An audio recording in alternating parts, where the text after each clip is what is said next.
Yes, we were reading the chapter Nationalism in Europe and all. So in this, today's topic is what did liberal nationalism stand for? Liberal nationalism का मतलब था क्या? Liberal का मतलब वैसे उदारवादी होता है, फ्रीडम होता है, आज़ादी होता है। तो उस आज़ादी वाली नेशनलिज्म का मतलब क्या था? That is we are going to read. Ideas of national unity in early 19th century Europe were closely allied to the ideology of liberalism। जो आइडियाज थे नेशनल यूनिटी के स्टार्टिंग में 19th सेंचुरी के Europe में वर closely एलिड मतलब mix थे। वो किससे? Ideology of liberalism. किससे? लिबरलिज्म की आइडियोलॉजी से मिक्स थे। अब देखिए है क्या, यहाँ से मेन चीज स्टार्ट होती है। The term liberalism,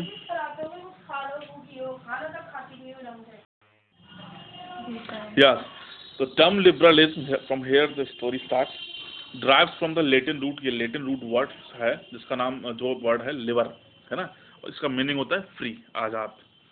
for the new middle classes, जो नए मिडिल क्लासेस था उनके लिए liberalism stood for the freedom. उनके लिए लिबरलिज्म का क्या मतलब था? आजादी। फॉर इंडिविजुअल्स, हर एक व्यक्ति के लिए, and equality of all before the law, और सभी के लिए समान अधिकार कानून के सामने। That was the liberalism for the people of French. Politically, आप देखिए पॉलिटिकली से क्या मतलब था? It emphasis the concept of government by consent. Politically मतलब राजनीतिक रूप से ये इम्फेस करता था, जोर डालता था किस पे? एक ऐसी सरकार बननी चाहिए, एक ऐसी सरकार पर जो लोगों की कंसेंट से बने, जो लोगों की कंसेंट से बने, मतलब people should know, the people should participate to form the government. Since the French revolution, जैसे कि जब से फ्रेंच रेवोल्यूशन जो हुई थी, liberalism had stood for the end of autocracy. Liberalism किस लिए खड़ा था? मतलब लिबरलिज्म का मतलब क्या था? ऑटोक्रेसी, मतलब कर सकते हो डिस्पोटिकिज्म, तानाशाही को खत्म करना, वो था लिबरलिज्म का मतलब। एंड क्लेरिकल्स प्रिविलेजेस, और जो फालतू की जो प्रिविलेजेस मिल रही थी बाय बर्थ, उनको खत्म करना। Constitutions and representative government through parliament, और क्या था? एक कॉन्स्टिट्यूशन बनाना। लिबरलिज्म का मतलब था एक कॉन्स्टिट्यूशन बनाना, और रिप्रेजेंटेटिव गवर्नमेंट मतलब people, government of the people, जो कि काशी गवर्न हो पार्लियामेंट के through. 19th century liberals also stretched the inviolability of private property। और जो liberals थे 19th century के, वो इस बात पर भी जोर देते थे कि everybody should have the private property। It means right to property should also be for the people। Clear till here? अब देखिए था का, yet equality before law did not necessarily stand for universal suffrage। हालांकि जो equality थी law के सामने, कानून के सामने जो सब लोग एक थे, वो जरूरी नहीं थी यूनिवर्सल सफरेज भी उनको मिले साथ में, मतलब वोटिंग के राइट्स जो मिले। That was not possible. You will recall that in revolutionary France, आपको शायद याद हो क्रांतिकारी फ्रांस में जब लड़ाई चल रही थी फ्रांस में, which mark the first political experiment in liberal democracy, जिसमें पहला पॉलिटिकल एक्सपेरिमेंट किया गया था लिबरल डेमोक्रेसी में। द राइट टू वोट, इसमें लोगों को अधिकार मिला था वोट डालने का। And to get elected was granted exclusively to property owing man. कहा मिला था उन्हें? द फर्स्ट पॉलिटिकल एक्सपेरिमेंट क्या था? लिबरल डेमोक्रेसी थी। एंड राइट टू वोट, और राइट किसको मिला था वोट डालने का? एंड गेटेड इलेक्टेड, या फिर असेंबली में का मेंबर बनने का किसको अधिकार मिला था? वॉज ग्रांटेड, दिया गया था एक्सक्लूसिवली, सिर्फ उन्हीं लोगों के लिए जिनके पास प्रॉपर्टी हुआ करती थी, दोज हू वर रिच कहने का मतलब। Man without property and all women's excluded from the political rights, जिनके पास प्रॉपर्टी नहीं होती थी, या फिर जो लेडीज थी, औरतें जो हुआ करती थी, बट एक्सक्लूडेड फ्रॉम पॉलिटिकल, इनको कोई भी अधिकार नहीं मिला था, specially political. They were not allowed to cast the vote, and they were not allowed to participate in any of the political activity. अच्छा, ओनली फॉर मतलब पॉलिटिकल राइट्स नहीं दिए गए थे फीमेल के लिए, only for a brief period under the Jacobins. Jacobins के समय में कुछ समय के लिए did all the adult male enjoy suffrage, सभी के लिए मेल सफरेज मिल गया था। Everybody was free to cast the vote, ठीक है। हाउएवर, अब ये थोड़े समय के लिए क्यों हुआ? जैकोबिन्स जो थोड़े समय के लिए क्यों ये बात लिखी गई है?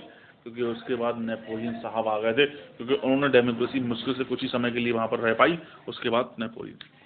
अब वही स्टार्ट होता है फिर से।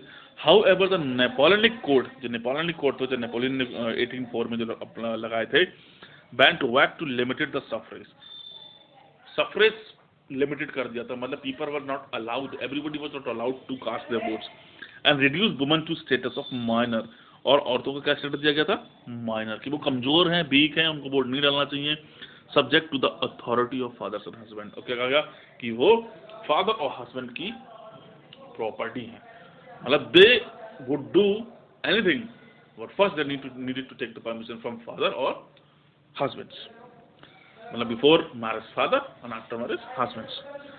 Throughout the 19th and early 20th century, पूरी 19th सेंचुरी और 20th सेंचुरी की जो अर्ली स्टार्टिंग थी, विमेन एंड नॉन प्रॉपर्टाइड, औरतें और जिनके पास प्रॉपर्टी नहीं थी, मैन, ऑर्गेनाइज्ड अपोजिशन मूवमेंट, वो लगातार बेचारे जिनके पास प्रॉपर्टी नहीं है और वो जो औरतें थी वो लगातार अपोजिशन करते रहे, मूवमेंट चलाते रहे, डिमांडिंग इक्वल पॉलिटिकल राइट्स। किस चीज़ की डिमांड कर रहे थे, इक्वल पॉलिटिकल राइट्स की। इन द इकोनॉमिक स्फीयर, अगर हम अब आर्थिक रूप से बात करें, liberalism stood for the freedom of markets, liberalism का मतलब था फ्रीडम ऑफ मार्केट्स, आज़ादी मार्केट की, and abolition of state imposed restrictions on the movement of goods and capital, और जो एबोलिशन किस चीज़ का, स्टेट इम्पोज, जो स्टेट ने लगा रखी थी बहुत सारे रिस्ट्रिक्शंस, मूवमेंट्स ऑफ गुड का, जो कैपिटल में एक्सचेंज और इम्पोर्ट एक्सपोर्ट नहीं होता था, उसमें जो बंद से लगा रखी थी, उससे फ्रीडम, उससे आज़ादी लिबरलिज्म था। ठीक है, let us take the example of the German speaking regions. हम जर्मन स्पीकिंग रीजन्स की बात करते हैं। In the first half of the 19th century, 19th century के पहले हाफ में, Napoleon's administrative measures had created out of, जो Napoleon's के एडमिनिस्ट्रेटिव कंट्रोल थे, हैड क्रिएटेड आउट ऑफ, उन्होंने क्या क्रिएट किए थे, out of countless small principalities are confederations of 39 states। उन्होंने जो 39 स्टेट्स थे उन पर रेस्ट्रिक्शंस लगा ली थी, सिद्धांत बना दिए थे। कन्फेडरेशंस का मतलब kind of restrictions have been imposed. ठीक है, each of these possess its own currency, हालांकि इन सारे स्टेट्स की अपनी खुद की करेंसी होती थी, and weight and measure system भी इनका खुद का होता था।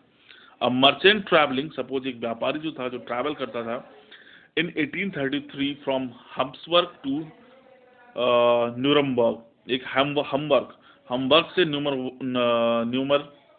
न्यूरमबर्ग तक अगर कोई जाता था, टू सेल हिज गुड्स, अपना सामान बेचने के लिए, इन 1833 में, तो फिर his goods would have had a pass through the 11 custom barriers, तो उसको कम से कम 11 कस्टम बैरियर से क्रॉस होना पड़ता था, मतलब 11 जगह पर उसको टैक्सेस देने पड़ते थे, कस्टम ड्यूटीज देनी पड़ती थी, and pay a custom duties of about 5% of each one of them, और 5% whatever he used to carry, उसका उसको देना पड़ता था कस्टम ड्यूटीज के रूप में।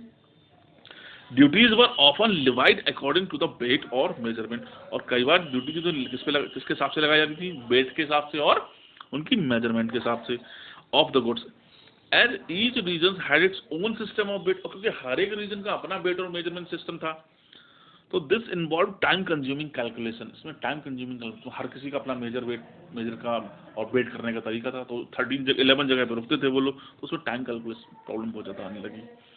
तो the measure of cloth, for example के रूप में लिखा गया है, मेजरमेंट ऑफ क्लोथ के बारे में बात की है, वॉज द एली मतलब मेजरमेंट ऑफ क्लोथ यूनिट है वो, which in each region stood for a different length, जहां पर हर एक जगह पर वो अलग अलग लेंथ के लिए था।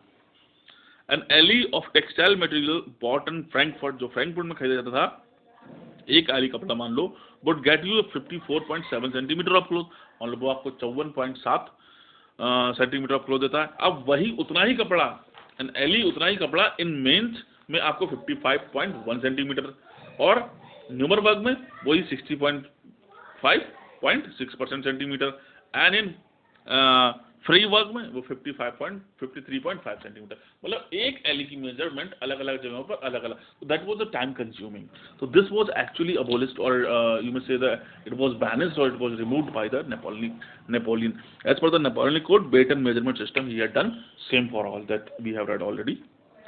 Such conditions